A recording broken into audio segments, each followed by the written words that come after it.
Good morning, good afternoon, good evening, and welcome to my shop. Today we're working on an air compressor that has history going all the way back to roughly 1942. According to the faceplate, this is National Board number 7085, manufactured by the Leader Iron Works Inc. in 1942. Attached to the compressor, which is what you can see, is a Curtis compressor motor by Curtis Pneumatic Machinery Co. The actual manufacturing of that motor at this time is actually undetermined, but based on my research, it may be as new as the 80s. But then again, the more I research it, the more it could just as easily be a pre-50s motor. Mind you, the research that I'm talking about is essentially Googling the serial number and getting back, well, judging by the serial number, this is what it could be. That is besides the point. The focus of today is going to be cleaning out and cleaning up that little pneumatic motor there to push all the air into that tank. As you can see, I've already taken off most of the electrical components. You can see those there in the background. So today, again, we're just going to be stripping the entire thing up. And remember, kids, before we do anything, safety first. Wear them goggles. So the first thing I gotta do is take this thing off. That is a 9/16 bolt, and as I realize right here, that is actually tapped directly into the base plate right there, which was massively helpful with taking it off.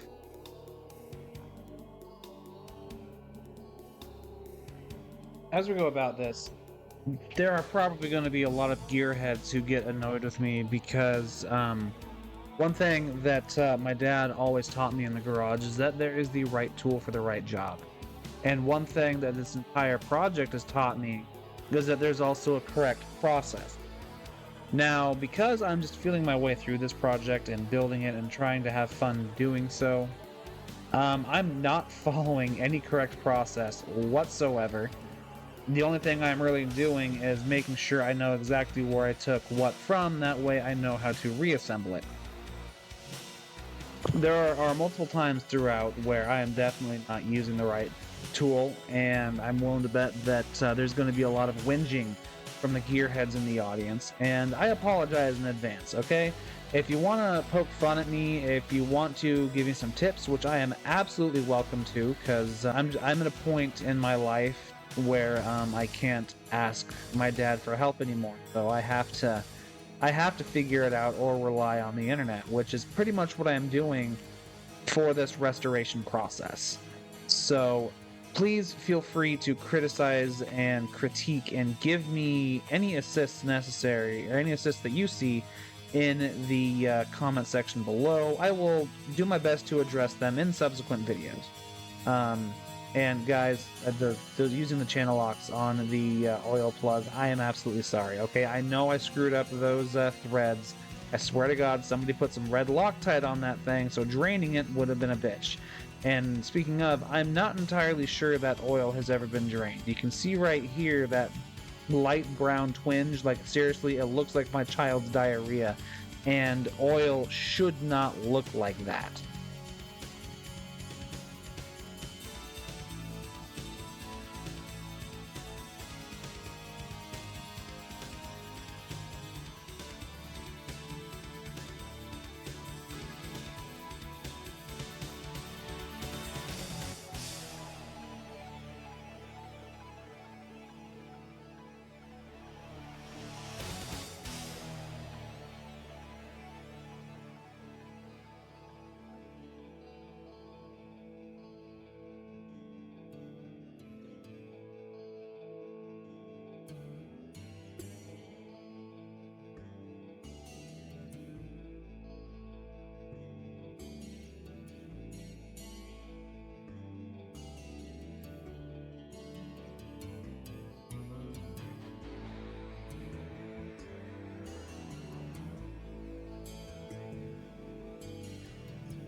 both this part of the job and the attempt to clean off the piston housing both made me kind of realize that I might need to get a sandblaster for this. There are just small little corners that no matter how hard I try, how much I get at it, my drill and that wire brush just can't get everything. I can do a pretty fine good job at cleaning all of this up, but I can't get all those little nooks and all those little crannies without a sandblaster.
For the second to last leg of this journey today, really all I'm trying to do is use my wire brush on my drill to clean up the housing. Components of this unit are again in the neighborhood of 42 to 83 years old, and that is absolutely insane that this thing was even functional prior to my retaking it apart again. I can't promise again that I am doing any of this correctly. I am simply doing the best I can with what I have and what little know-how I have. So if anybody has any suggestions on how to do it better, I am all ears. These last bits is just getting all the grime off, getting the old gaskets off. I need to do some research to find out exactly A, what kind of gasket material I need to get to make new gaskets, or B, if I can get a hold of Curtis Machinery and see if they have the gaskets for their old Series 21 pneumatic pump. This is all cast iron, and it's, again, the fact that it is in as good a shape that it is in is absolutely amazing to me. I can't wait to put all of this back together, get it painted up, get it looking absolutely beautiful, and get it functioning so I can do further projects with it.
And for the last leg of our journey, it's getting late, so I need to put everything essentially back together.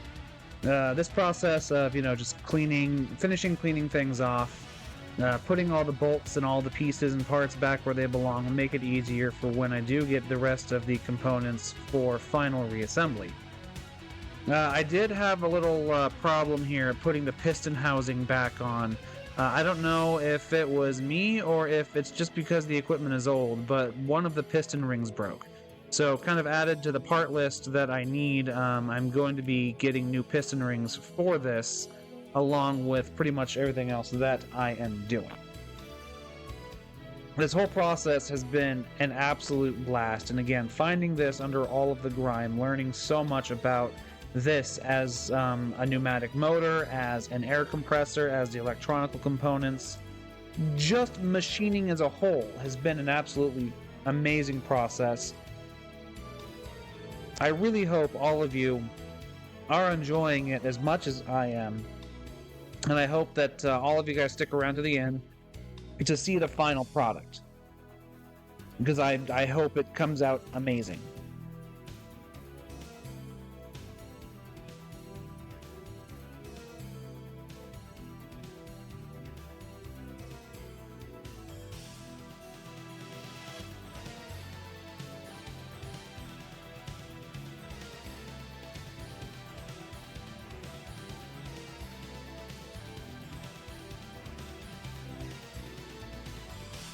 As I close out today's portion of the project, I would like to remind everybody that I am not a professional. I am probably not doing most of this correctly, so to the gearheads in the audience, please give me a way I could do it better. Let's talk. This has been an entirely fun process as far as learning goes, and I can't wait to see this project all the way through to completion. This is my first major project as a creator, as a amateur machinist. I think this is what this would be. As an amateur mechanic, what have you. I haven't really bent wrenches like this since I had to replace the suspension on the back of my car, and that was back in 2014. Good times. I want to thank everybody who has supported me from the beginning, and I would like to thank everybody who bared through with me this entire video and who will continue to bear through the rest of this process and advise me as we go along. I hope everybody has a fantastic day, night, week, what have you, and I will see you hopefully later in the week. Until next time, good luck, have fun, God bless, and see you!